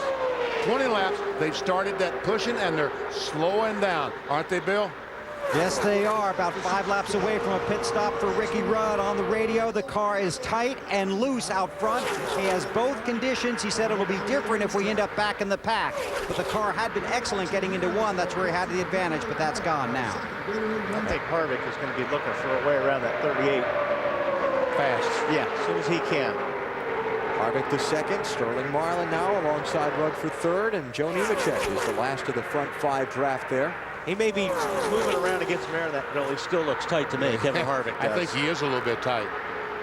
That little bit of side-by-side racing up front allowed that second group to chop some of their deficit away. Yeah, it doesn't take much. If they're out there for a half a lap, that group in the back will catch them. We're a lap away from halfway. Marty, what's 48 team thinking pit stop-wise? They're probably going to try to extend it as far as they can, probably around lap 35. They like to come with their teammate, Brian Vickers, but he is behind them. They're trying to work with Matt Kenseth as to where they can work together to run that front pack down. Jimmy wants to run the high line. Matt does as well. Matt is concerned that if he runs the bottom line, he's going to wear out that right front too much, Dave. 6-car Mark Martin is running in the pack, but I don't think he's smiling like it was at the beginning. He reports a motor situation going into the turns. He says it feels like it's dying. Remember, his teammate, the 99 of Jeff Burton in the first race, had trouble as well. Matt? Ryan Newman, Dave, is slowly catching that pack in front. He's left both Schrader and Robbie Gordon. He doesn't have a pitting partner, so Matt Borland told Ryan, if you see the guys in front, hit pit road, go with it. We are ready. Going to make a chassis adjustment. His car is just way too tight off turn 2. And remember, if you're not all that familiar with NASCAR strategy, here at Daytona where the engines are restricted, you don't want to pit by yourself. You want to have a drafting partner to help you get up to speed more quickly when you leave after your pit stop. Which is why the pit stops are so important anyway. Even if you don't have it, if you come in with a group, if you have one little glitch in a pit stop, you're going to lose all that time with the guys that you've come in with and you've been running with on the racetrack the whole time. No takers on the pit stops this lap by as the leaders come storming by the entrance to pit road. Did Marty say lap 35? Yeah, well, see, what the difference is, they can go that far on fuel, but do they want to push the tires that far? And the gamble you take, if you short pit, if you stop now, and somebody else runs to lap 35 and the caution comes out before they pit, you got problems. Then you're going to be a lap down, and you can't win from there. So that's the concern they all have. I'm sure that each of these drivers and teams would love to pit right now and change 4 tires, but they've all got to do it. If someone stays out, catches that caution, just like Alan said. I'd be surprised to see if they go lap 35. But yeah, then there's the rub on the strategy. Is someone's car is going to be handling so poorly after seeing what happened in the first race with Scott Rigg's car. They're going to make a move to pit road, and once one gets fresh tires, everybody will be heading to pit road. What do you see Monkey do? Yep. No takers yet. On board, Kevin Harvick, second place driver. I talked with Kevin a couple days ago in the garage as he was making his practice runs, and he is just so content. He said, no changes to our team over the winter. That's the first time that's happened since I've been with RCR. I'm so happy with the way my team is structured, the way it's set, the way we're performing. This is going to be a really great year for me. Makes a big difference. Got that confidence that everything's going to be like it was or better than last year. Hey, Marty, what about the strategy then? What are they saying? I was saying they can go to lap 35 should they choose to do that. Hendrick team's about 2 laps away. Roush team's coming in this time. Here they come. Jimmy Johnson, Matt Kenseth on the brakes. Mark Martin, Mike Skinner, and Ryan Newman. Scott Wimmer trying to lock him down. That's Scott Wimmer. Oh, I'm sorry. All right, Marty. Jimmy Johnson hitting pit road. His car was tight on that run. It got tighter the longer they ran. They're going to make a wedge adjustment. You see that in the left side. It'll be 4 tires. Other than that, pretty happy, Bill.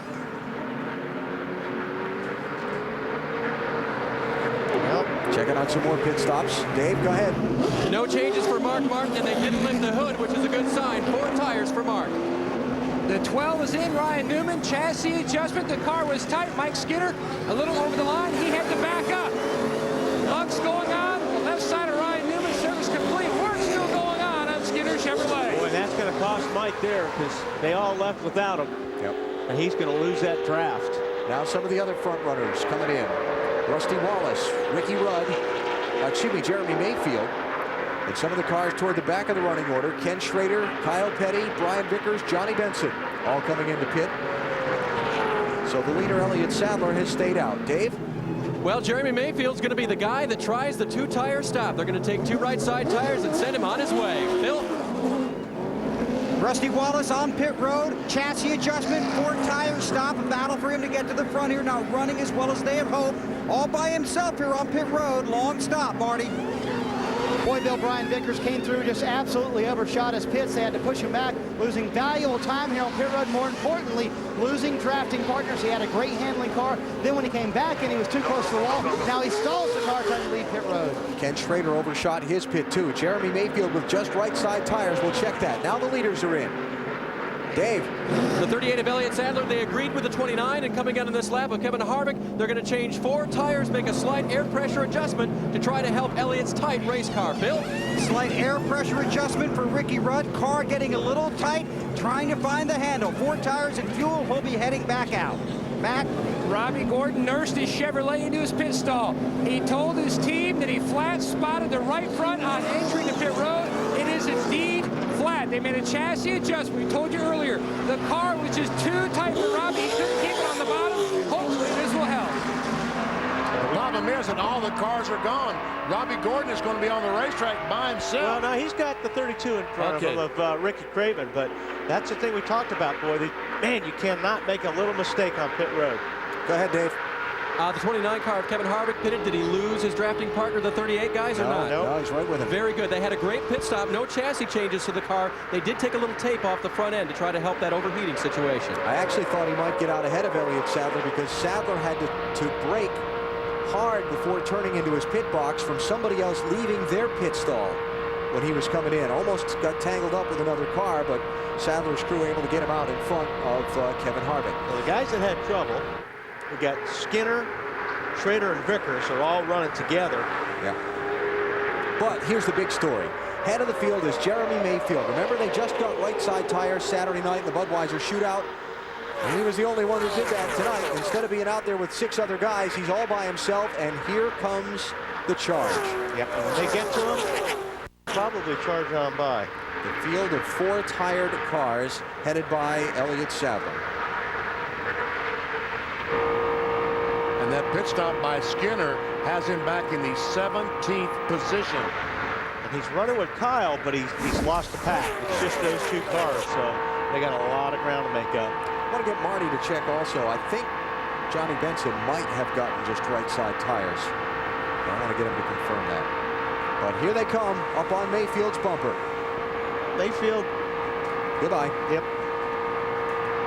And a baby 29's coming with you. Hard to stop that momentum when that pack comes up on you like that. You're out there by yourself. Yeah, I mean, a lot of factors there. He's only got the right side tires, plus he has no drafting help, Dave. On top of the pit box now, Kenny Francis on the end, and Sammy Johns right in the middle there, watching to see what happens with this 2 tire stop. It's a gamble. He got lots of track position, but now they want to see how long he can last up in the lead pack. Matt?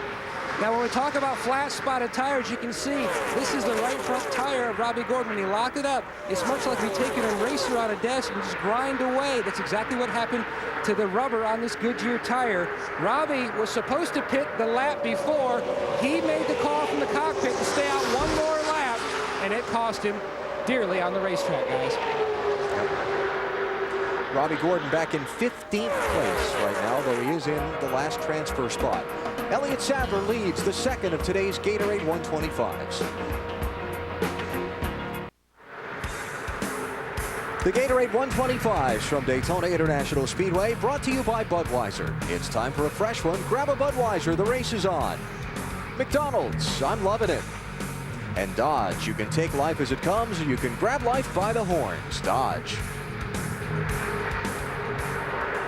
14 laps to go. Lead pack has 8 cars in it. Elliott Sadler the leader in 38, 8th place. Ricky Rudd. And all these guys trying to figure out what can we do to win this thing. Yep. Yes, sir. It looks like everybody is just a lot more single file in this race for sure, and the pack is broken up quite a bit more. Of course, we haven't had any yellows, but you know, it's funny, we've been talking about some of the issues with the Roush and Yates engines. Dale Jarrett, Matt Kenseth, and some of the guys reporting. Obviously, Elliott Sadler's having no troubles. He's up there leading the race. This is unfortunately one spot out of the transfer position. Kyle Petty and Mike Skinner, and you see how far they are behind the transfer spot, Robbie Gordon. 8 seconds. 8 seconds. We only have a dozen laps to go. There's no way in the world he can make that time up without a caution flag. Right. And for Mike Skinner, coming into the race in an extra Richard Childress car, he has no provisional to fall back on. He was 36th fastest on his time trial speed. It's going to be tight. And he was running good. It's just whatever happened in the pits there cost him. And so things are kind of settled down up front. So we're going to take a break from here in Daytona, come back and get you set up for the finish of the second of the Gatorade 125s. Elliott Sadler is out in front. You're watching NASCAR on TNT.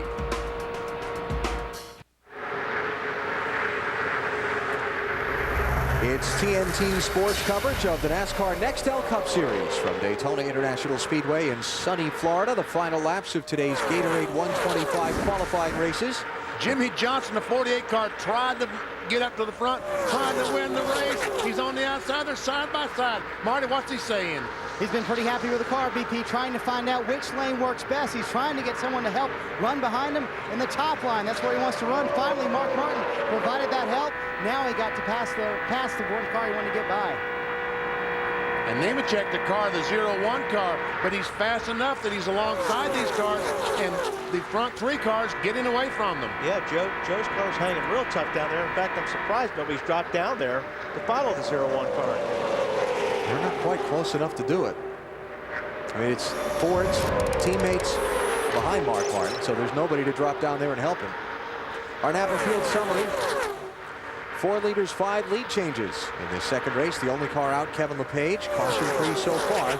In race number 2, just joining us, Dale Earnhardt Jr. won the first of the Gatorade 125s.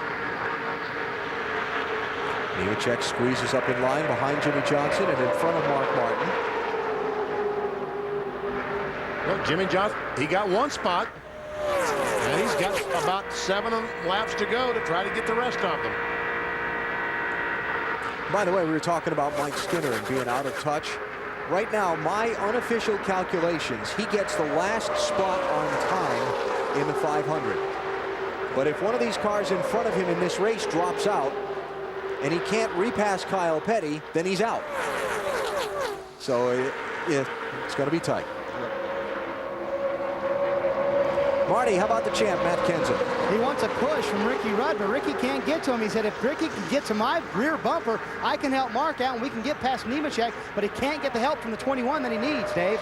After Jeremy Mayfield made that 2-tire stop, the pack caught him and blew by him. I checked with crew chief Kenny Francis to see if he thought that would work if he had had help from a couple of other cars to make their own pack to draft with. And Kenny said, yeah, we had that worked out, but they kind of bailed on us. He wouldn't give up who it was. Now, of course, Sunday, Jeremy will have teammate Casey Kane working with him, who has now joined him in the pit to show support and learn what he can.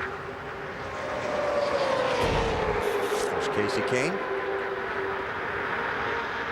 Man from Enumclaw, Washington, who has taken Bill Elliott's place in the 9 car for Ray Evernham's Dodge team. You see, Jeremy Mayfield has fallen back to Rusty Wallace, the 2 car, Ryan Newman with the 12, and Johnny Benson, the 09. He was just past. He was leading this group just a couple of minutes ago. And finally, here comes Mark and Kenseth trying to get on the inside of Nemechek. Teammates ganging up. Be for 5th place. Joe Nemechek just can't find a friend out there. The car was tight. They loosened it up. Brian Pemberton did on the stop. Was running good, but he just got ganged up on out there. Yeah. Now the teammates trying to work against him. 5 to go. On board Matt Kenseth. Joe Nemechek had a great line the other day. Lieutenant General Dennis Cavan runs the U.S. Army Recruiting Command that's responsible for the Army program on this race car. And he said, Lieutenant General Cavan told me the U.S. Army doesn't get points for finishing 2nd. Good point. Wow. He said, I got the message. Matt Kenseth running 7th, Marty. He helped his teammate get past Joe Nemechek, but he said it's like I'm dead in the water. Unless he gets some help from the 21, it's just not working. He said it just will not go unless I have someone pushing me. I can't do it all by myself. And he's falling back. Yep. 21 is falling back off of both of stuff. Obviously has some handling issues right now. Well, I tell you what, there's going to be a lot of springs and shocks flying around in that garage here, because we've seen today in these Gatorade 125s, handling is going to be the key winning and losing the Daytona 500s. That's right. If you can keep your right foot down the longest, you're going to have the best car out there. You know, I'm sure anybody that watched last Saturday night's Budweiser shootout and the great side-by-side racing and all the passing we saw is looking at this, where the cars are having difficulty handling, and saying, what happened? Well, the difference is Saturday night it was cool and night, and this is very warm. It's about 84 degrees here today here at Daytona. Sunday it's expected to be in the upper 60s to around 70 for the forecast. That ought to help. Dave? And this is a good day for some people helping out on that 38 car. Did you guys realize that the sponsor on the 38 M&Ms has never won a race of any kind? And they've only been a sponsor in NASCAR's Winston Cup and now NEXTEL Cup division. So this will be the first win of any kind for him. Bill? Well, Sterling Marlin having an okay day out there. Not great, not all that bad. But the 29 car, Kevin Harvick, asked the 40 when it gets tight, if it's high or low. And Sterling said when it's low. And we're trying to run together. Wasn't working out. Still trying to work out a little bit here. And see what happens down the stretch. Well, maybe if Harvick, if those guys get a plan, BP, he'll back off a little bit, see if they can make a run at Elliott Sadler right there. That's what they're doing, right, Wally? They're planning to gang up on the leader. Yeah, that's what I think Harvick wants to know, where, you know, Sterling can run. And right there, you see they're laying back just a little bit, and that's what they need to do. They need to get off that 38 car and then all make a run and blow by him. That's what they're working on. But in the corner, it doesn't look like Sterling can stay close enough to the 29 to really help push him by the 38. It better be a pretty short-term plan, because there's only a lap and a half to go. See, Sterling catches the 29 at the end of the straightaway. They get to the corner, and then he falls back a couple of car lengths. Doesn't look like he's able to stick. Stuck pretty good that time, didn't he? Yeah, that's going to have to make it happen right here if they got a little bit of a run, maybe. White flag coming up as Elliott Sadler comes to the line. Marty? I just checked with Chad Canals, Jimmy Johnson's crew chief. He said, we're good, but that's all we've got right there. It's not like I'm the 8 car. I can't do it all on my own. Final lap of the second Gatorade 125. Elliott Sadler in search of a Daytona victory. Remember, he's already locked into the outside front row starting spot in Sunday's race by virtue of setting the second fastest time trial speed in Bud Pole qualifying on Sunday. Oh, there's the block. For second place, Sterling Marlin. Oh, contact there. Here comes Jimmy Johnson to get them both if he can. Yeah, I think he will. That little bit of contact there may have cost them both. Because you know that both those guys had to back off the throttle when they made contact in 3. Sterling's got a good run on the outside. Johnson with the shorter turn. Sadler wins. Marlin gets second. Elliott Sadler with a win in the second of the Gatorade 125s. And Kevin Harvick shuffled back to 5th in that last half lap of this race. And Robbie Gordon, who was so optimistic about his car, will finish in 15th position. Well, M&M's has got to win now. Got him a win now. What a speed week for Elliott Sadler so far. And for Robert Yates Racing, for that matter. A team that had its struggles in 2003. They won the Budweiser shootout last Saturday night. Elliott Sadler has won his Gatorade 125 today. Remember, he finished second in the Daytona 500 of 2002. He's obviously got a very strong car for Sunday's running of the Great American Race. Results from the race, and look at who's in the 500 and who's not when we come back to Daytona. At Daytona International Speedway, the second Gatorade 125 qualifying race is over, and here's how they ran. Elliott Sadler with the victory. And Ryan Newman will come in 10th spot. He and his teammate Rusty Wallace, 9th and 10th. Remember, these cars will start from Sterling Marlin on down, 4th, 6th, 8th, 10th, and so on in the 500. Back through the 15th place finisher, Robbie Gordon, got the last transfer spot, so he'll start 30th in the Daytona 500. Everyone else from there on down to fall back on their time trial speed or last year point standings to get one of the final positions in the 500 field. So Kevin LePage, no doubt, will start in the 31st position. So Elliott Sadler with a win for Robert Yates Racing. And he is down in Gatorade Victory Lane, where he's getting set to climb out of his Ford and celebrate a Daytona victory. Bill? And as you guys mentioned, it's the first victory of any kind for his sponsor, M&M's. And what has been a huge week for Robert Yates Racing continues. Welcome to Gatorade Victory Lane. Congratulations. This is great, Bill Wubba. Biggest win of my professional career. Really? I feel this is big. To sit on the outside pole, Daytona's the best of what everybody brings. I just got to thank M&M's, Robert Yates Racing giving me a chance. Ray Bustis, Coca-Cola, UPS, Loctite, everybody stood behind this team. I am so proud of these pit guys. If I hadn't come out first, we wouldn't have won the race. I talked to Todd Parrott before the race. I didn't think you guys would go out there and run hard. He said, you're crazy, we're going to victory lane. That's what they told me. Look, we're here to win this race today. Robert Yates deserves it. All of our sponsors deserve it. And we were not going to go in there and ride around. I got the okay from Robin Doe to go there, do what it takes to win the race. I'm so proud of these guys. This is so emotional for me right now. It's great. Your teammate was here after the shootout. You're here in the 125s. What's going to happen Sunday? I don't know. Maybe we'll flip for it, but I'm just glad to see both of our teams back to where we need to have it. They've worked so hard in the shop this winter, and thank you so much, Miss Yates. And it's just great to see our teams working this good together and this successful. We told everybody we're coming back. We got a lot of Robert Yates fans to make up to. And your biggest win ever, huh?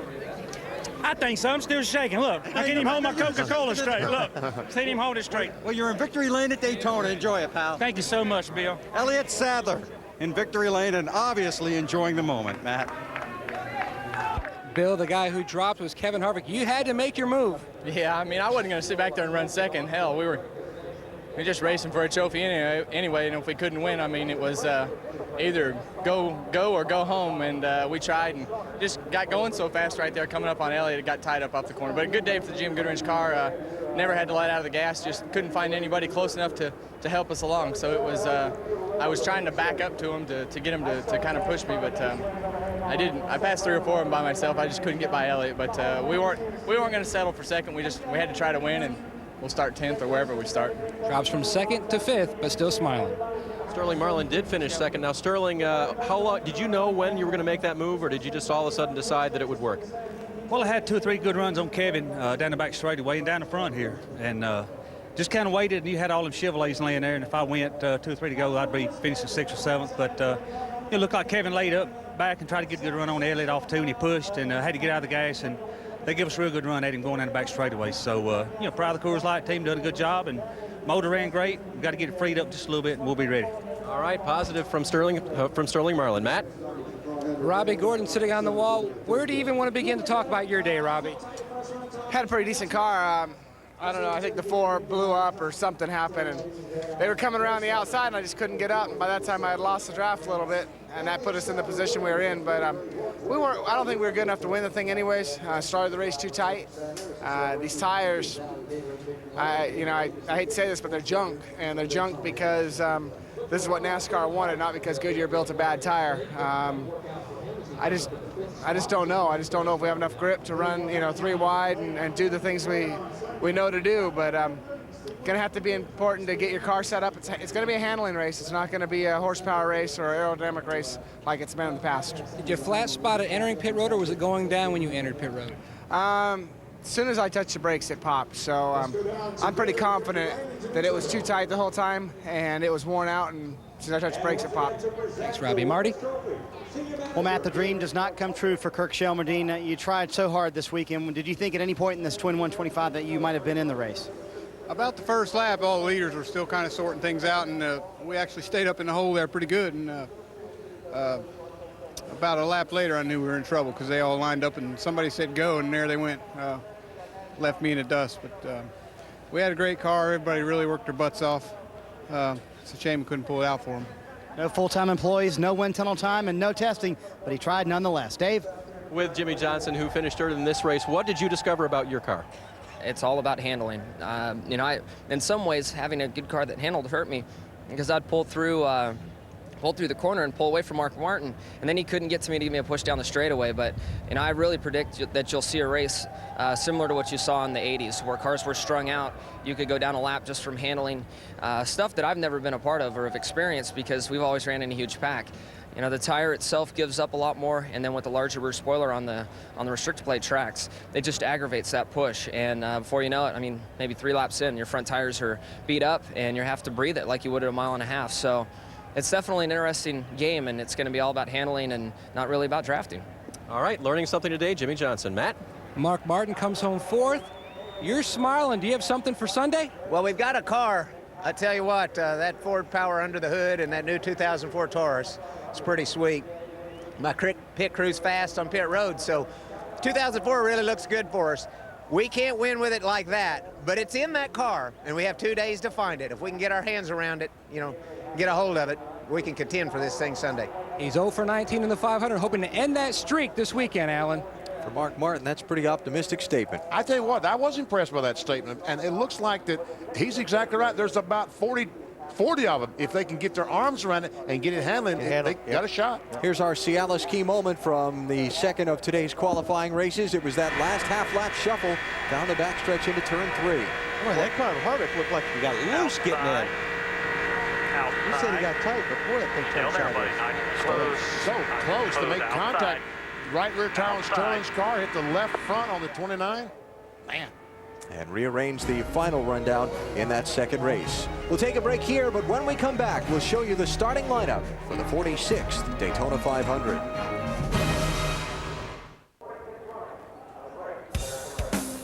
The Gatorade 125's from Daytona International Speedway, brought to you by Gatorade Thirst Quencher. It's in the Gatorade 125's. Is it in you? Lowe's, where you'll find all your home improvement needs. Lowe's, improving home improvement. And McDonald's, I'm loving it. Here is how they will line up Sunday afternoon in the 46th running of the Daytona 500. Greg Biffle and Elliott Sadler earning front row spots with their Bud Pole qualifying run from last Sunday. Then the next several rows all locked in as the result of today's Gatorade 125's. As a matter of fact, back to row 15. Rusty Walsh will start 18th. Benson, 24th. The 09 car, Dave Blaney on the inside. He ran so well Saturday night. Andretti and Gordon last spots in the qualifying races. These drivers in on their time trial speed. Then to provisionals, plus Mike Skinner, who reverts back to time trial speed since none of the other drivers were eligible for a provisional. So that's how they'll line up Sunday in the Daytona 500. NBC Saturday at noon Eastern, it's the Hershey's Kisses 300. And then Sunday at noon Eastern on NBC, the Daytona 500, starting with Discover Card Countdown to Green. And next on TNT, the world's most dramatic police chases. That's it for the Gatorade 125's today. Times like these, we're looking forward to Sunday. It's times like these you learn to live. It's times like these. It's times like these. It's the first victory of any kind for his sponsor M&M's, and what has been a huge week for Robert Yates Racing continues.